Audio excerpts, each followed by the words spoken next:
Good morning dear students. बच्चों, हम लोग 18.119 पेज पर पहुंच चुके हैं और इस पेज पर ये इंटीग्रेशन एग्जाम्पल नंबर फर्स्ट है बच्चों कि 3 sin x plus 2 cos x upon 3 cos x plus 2 sin x का इंटीग्रेशन होना है। बच्चों, इसका इंटीग्रेशन होने के लिए हम लोग अगर डिनोमिनेटर को t ले लें कि 3 cos x plus 2 sin x को t ले लिया जाए तो ये हो जाएगा माइनस, इसका डिफरेंशिएशन कर ले 3 sin x plus 2 cos x और dx is equal to dt। तो अगर बच्चों न्यूमरेटर में ये हो जाता हमारे पास, न्यूमरेटर में अगर एक माइनस का इसमें होता चाहे बच्चों इसमें होता, ध्यान से देखिए, चाहे बच्चों इसमें हमें माइनस मिल जाता चाहे इसमें हमें माइनस मिल जाता, किसी एक में भी अगर हमें माइनस मिल जाता तो हम माइनस कॉमन ले लेते और बात बन जाती, लेकिन किसी एक में भी माइनस नहीं है और हमारी बात नहीं बन रही है, वरना ये 1 मार्क्स का क्वेश्चन हो जाता। ऐसे क्वेश्चन जिसमें न्यूमरेटर और डिनोमिनेटर दोनों में साइन और कॉस हो, और डिनोमिनेटर में साइन और कॉस हो, न्यूमरेटर में सिर्फ साइन हो या सिर्फ कॉस हो या दोनों हो, लेकिन डिनोमिनेटर में साइन और कॉस का टर्म हो और इसको डिनोमिनेटर को t लेने पर न्यूमरेटर dt में ना जाता हो, तो बच्चों ये काम करा जाएगा कि ले लिया जाएगा numerator is equal to a divide dx of denominator plus b into denominator. Learn करिए, numerator is equal to a divide dx of denominator, a divide dx of denominator plus b into denominator. b into क्या हो जाएगा बच्चों? Denominator. क्या बोला मैंने? Numerator is equal to a divide dx of denominator plus b into denominator हो गया। और बच्चों इसके बाद हम लोग ये काम करने जा रहे हैं कि यहां पर इसका डिफरेंशिएशन लिख देते हैं, और हमने डिफरेंशिएशन बच्चों लिख दिया, और डिफरेंशिएशन लिख देने के बाद इसके बाद हमने मल्टीप्लाई कर दी ब्रैकेटों की मल्टीप्लाई कर देने के बाद हमने साइन वाले अलग कर लिए और कॉस वाले बच्चों अलग कर लिए। अब हम जो आपको बताने जा रहे हैं वो सुनिए ध्यान से। वो ये कहना है कि न्यूमरेटर और डिनोमिनेटर में क्या हो बच्चों? साइन और कॉस का टर्म होना चाहिए। साइन और कॉस के टर्म में न्यूमरेटर में साइन या कॉस में से सिर्फ एक हो, लेकिन डिनोमिनेटर में दोनों हो, और नीचे वाले को t लेने पर ऊपर वाला dt में नहीं जाता है। तब numerator is equal to a divide dx of denominator plus b into denominator, और उसके बाद ये डिफरेंशिएट करके साइन और कॉस के कोफिशिएंट अलग अलग कर लिए और कंपेयरिंग, यहां पर आप लिखेंगे 2 के बाद comparing the coefficient of sin x and cos x on both side, then -3a + 2b is equal to बच्चों 3 हो जाएगा, और 2a + 3b is equal to 2 हो जाएगा बच्चों। ये आ गया, और इसके बाद इसे हम रोमन नंबर 1 और रोमन नंबर 2 डाल के a और b की वैल्यू निकाल लेंगे। और इसी बीच एक जरूरी आवश्यक सूचना सुनिए। सभी लोगों को सूचित किया जाता है कि वो जो क्लासरूम में 4 नंबर होते हैं उन नंबरों का जो टाइमिंग है आपका, वो क्लासरूम चल रहा है तब आपके पास फोन आ सकता है, या जो टाइम दिया है शाम का 5 to 6 उस समय आपके पास फोन आ सकता है। अगर आपने अब की बार फोन नहीं उठाया और आपके घर से ये बच्चों कहा जाता है कि वो घूमने गए हुए हैं, तो फोन लेके जाइए और मुझसे संपर्क करिए। फोन अगर नहीं लेके जा रहे हैं तो घर में आने के बाद मुझसे आप फोन कर लीजिए। उसके बाद भी आप फोन नहीं कर रहे हैं तब आप गलत काम कर रहे हैं, और हमारा आपका बहुत लोगों की बात अगर नहीं हो पा रही है आपस में तो ये बहुत ही गलत है। हम आपको कुछ अच्छी ही बातें बताएंगे, कुछ गलत नहीं समझा देंगे, और वही लोग फोन पे बात नहीं कर रहे हैं जो लोग काम नहीं कर रहे हैं, क्लास वर्क नहीं भेज रहे हैं, टेस्ट नहीं दिए हैं, वही लोग बात नहीं करना चाहते। मैंने कहा था एक सही हो एक कर दीजिए टेस्ट में, 2 सही हो 2 कर दीजिए, सब आते हो सब कर दीजिए, नहीं आता हो तो वैसे ही क्वेश्चन ही लिख के भेज दीजिए, लेकिन आपने वो भी काम नहीं किया। ठीक है, शायद पहली बार ऐसा टेस्ट लिया होगा कि भाई आपके क्लासरूम में टेस्ट ले लिया, वरना तो मैं ऑनलाइन पढ़ा वीडियो भी डाल देता था और टेस्ट भी ले लेता था, लेकिन आपने वो भी नहीं किया। पहले तो सबसे पहले जो 4 नेम होते हैं उनका रीजन नाम बहुत बार बता चुका हूं, वो उसी समय फोन आ सकता है उनको, या शाम को जो टाइम है उस पर आ सकता है। प्लीज आपके पास अगर उस समय फोन नहीं है तो आप मुझसे बाद में संपर्क करिए कि मम्मी और पापा ने उठाया था, तो उसके बाद मुझसे आप संपर्क कर लीजिए। ठीक है, तो बच्चों हम लोग यहां तक पहुंचे फ्रॉम 1 and 2। ये मैंने अब नहीं बताऊंगा मैं आपको, फ्रॉम बच्चों 1 and 2, फ्रॉम 1 and 2 ये आपको a और b की वैल्यू निकालनी है। ये हो गया -6a प्लस 2 2 जा 4b इज इक्वल टू 6, और ये हो गया 6a plus 9b is equal to 6, और बच्चों a और ये कैंसिल हो गए, 13b इज इक्वल टू 12, तो b is equal to 12 by 13 हो गया। b इज इक्वल टू बच्चों 12 बाई 13 हो जाने के बाद हम लोग a की वैल्यू भी निकालना चाहते हैं फ्रॉम फर्स्ट, और फ्रॉम फर्स्ट देखिए बच्चों -3a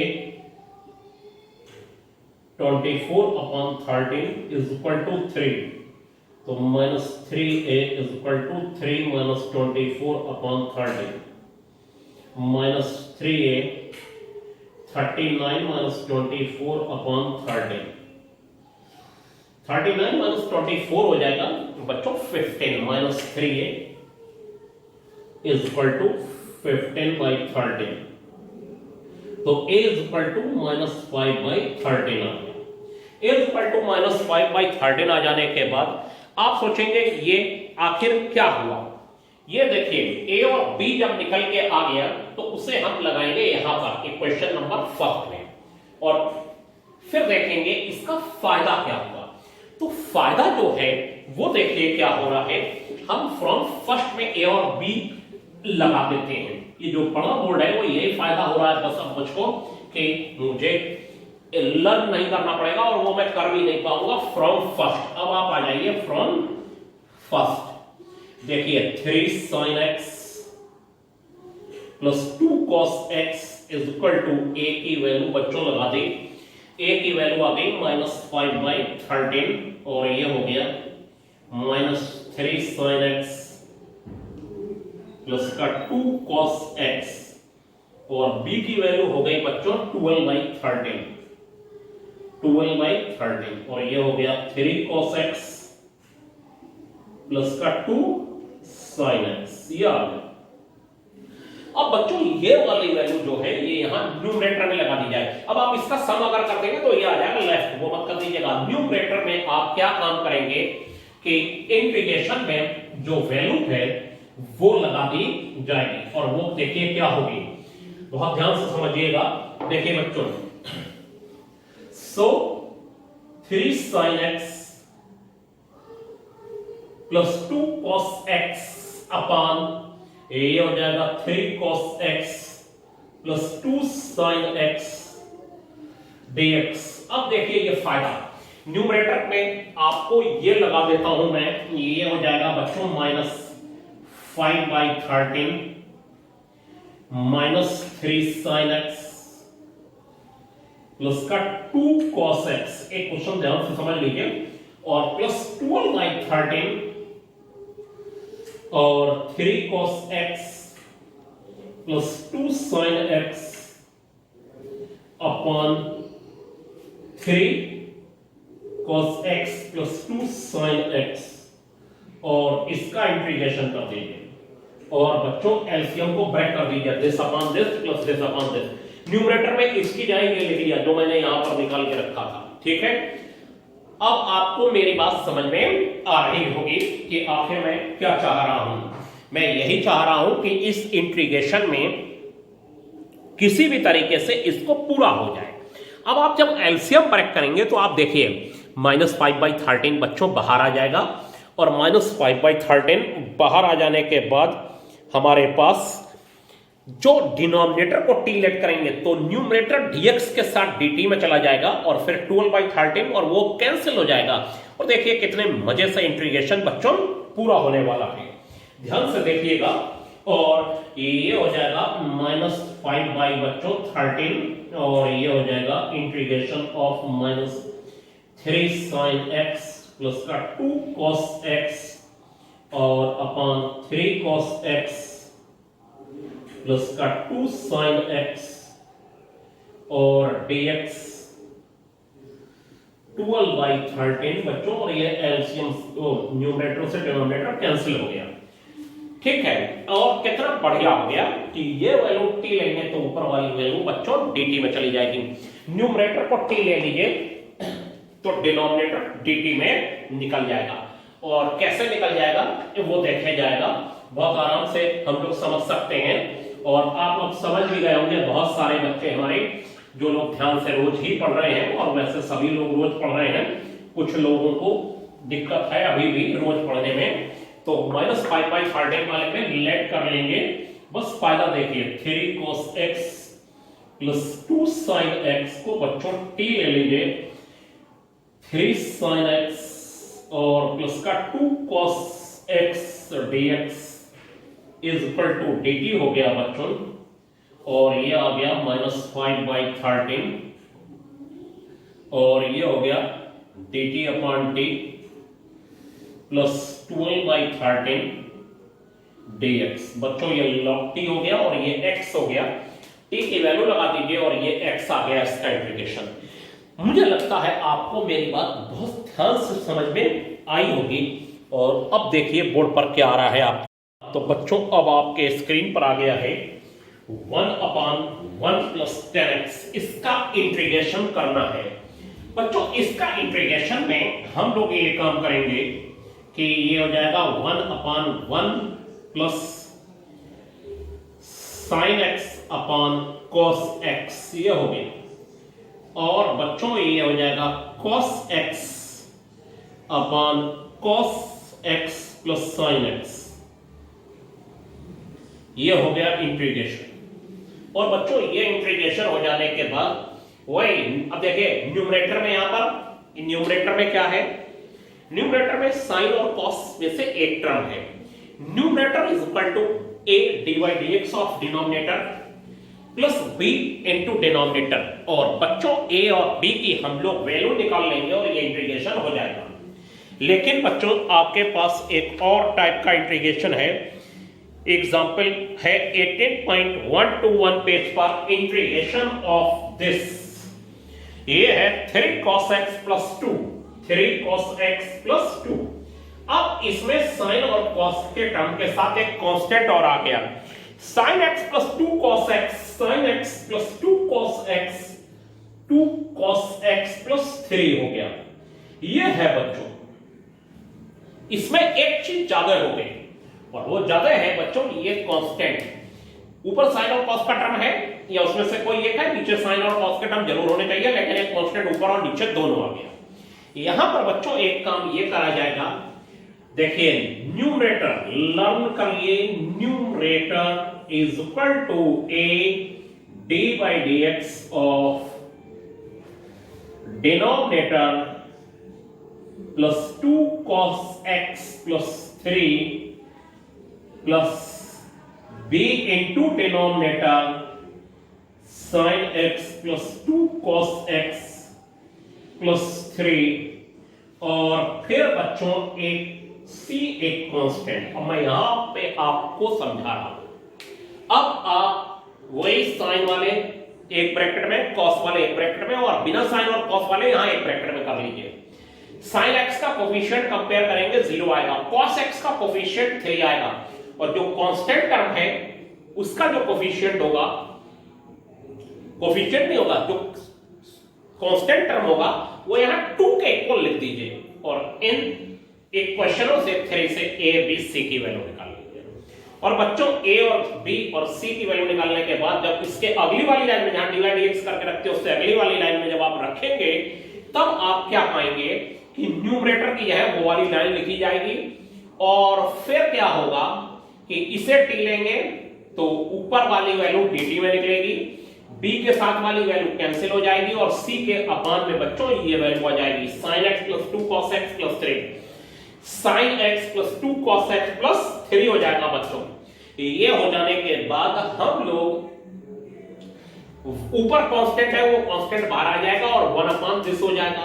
इसका इंटीग्रेशन कैसे करेंगे आप? इसका इंटीग्रेशन बेहद आसान, साइन और कॉस में tan के हाफ एंगल फार्मूले लगा देंगे। तो आप लोग करना शुरू करिए अभी क्लासरूम में ये क्वेश्चन, कि ये आपने a dy dx, और इसके बाद आप ये वाली line 3 cos x plus 2 is equal to a cos x plus sorry -2 sin x plus 3 plus b sin x plus 2 cos x plus 3 plus c। ये हो गया, ये लाइन जब आ गई इसे 1 ना डाल लीजिए। और बच्चों यहीं पर आप लोग a b c की वैल्यू यहां पर लगानी है, पिछली वाले में भी यहीं लगाई थी। अब आप शुरू करिए कौन साइन और कॉस के टर्म अलग अलग और कांस्टेंट टर्म अलग अलग और कोफिशिएंट कंपेयर करके एबीसी निकालिए और यहां लाके रखिए और 3 cos x + 2 की जाए ये टर्म लगा दीजिए। एबीसी कांस्टेंट होंगे, दिस वैल्यू अपॉन दिस आएगा, दिस को टी लेंगे तो ऊपर वाला बच्चों dt में चला जाएगा। सॉरी यहां पर 3 का 0 हो जाएगा बच्चों, ठीक है, ये 0 हो जाएगा, ठीक है, 3 का डिफरेंशिएशन। तो इसे टी लेंगे तो ऊपर वाला dt में जाएगा, ये और ये कैंसिल हो जाएंगे, इसका इंटीग्रेशन x आ जाएगा। लेकिन c एक कांस्टेंट है, c बाहर करिए और नीचे वाली वैल्यू रह गई। नीचे वाली वैल्यू का बस इंटीग्रेशन tan के हाफ एंगल फार्मूले वो भी आपको पढ़ाया जा चुका है। तो बच्चों ये एक और एक्सरसाइज का दी एंड हो गया। और इस एक्सरसाइज के बाद आपको ध्यान से समझना है कि एक नया टॉपिक आ रहा है अब हमारे पास, integration by parts. Integration by parts में मैं हिंट देता चलूं आपको थोड़ा सा कि उसे प्रोडक्ट रूल भी नाम दिया जा सकता था, लेकिन वो हम नाम नहीं दे रहे हैं। थोड़ा हम लोग तेजी तो दिखानी पड़ेगी क्योंकि, और मुझे लगता है कि जो मैं क्वेश्चन बताता हूं मैं फुल अपने अंदर आप विश्वास है मेरा कि आपको जरूर समझ में आता होगा, अगर आप समझना चाहेंगे तब। नहीं समझना चाहते तो कोई नो प्रॉब्लम, तब तो आप समझ ही नहीं सकते उस चीज को जब आप समझना ही नहीं चाहते। fx और gx बच्चों दो फंक्शन है, इसका इंटीग्रेशन ये आएगा, ये इंटीग्रेशन बाय पार्ट्स कहलाता है फर्स्ट फंक्शन। और सेकंड का इंटीग्रेशन ये मैंने शुरुआत कर दी, माइनस बच्चों फर्स्ट का डिफरेंशिएशन और सेकंड के इंटीग्रेशन का होल इंटीग्रेशन। आज ये फार्मूला आप लर्न कर लीजिए, फिर से मैं आपको समझा रहा हूं। फर्स्ट फंक्शन सेकंड का इंटीग्रेशन माइनस फर्स्ट का डिफरेंशिएशन, सेकंड के इंटीग्रेशन का होल इंटीग्रेशन हो गया बच्चों। और तब इसकी जरूरत कब महसूस होगी, क्यों महसूस होगी, इसके फायदे क्या होंगे, इसके नुकसान क्या होंगे, इसको कैसे किया जाता है, सब के बारे में नेक्स्ट वीडियो में चर्चा होगी। लेकिन उससे पहले मेरी सारी बातों को आप लोग मुझे लग रहा है ध्यान से समझ रहे होंगे और मेरा जवाब मुझे अब मिलना चाहिए। क्लासरूम में जिनके नाम दें वो okay sir okay sir okay sir डाल दीजिए चारों लोग। उसके बाद मेरा फोन भी आप उठाइए। अब प्लीज मैं बोल देता हूं, आज के लिए इतना ही, थैंक यू।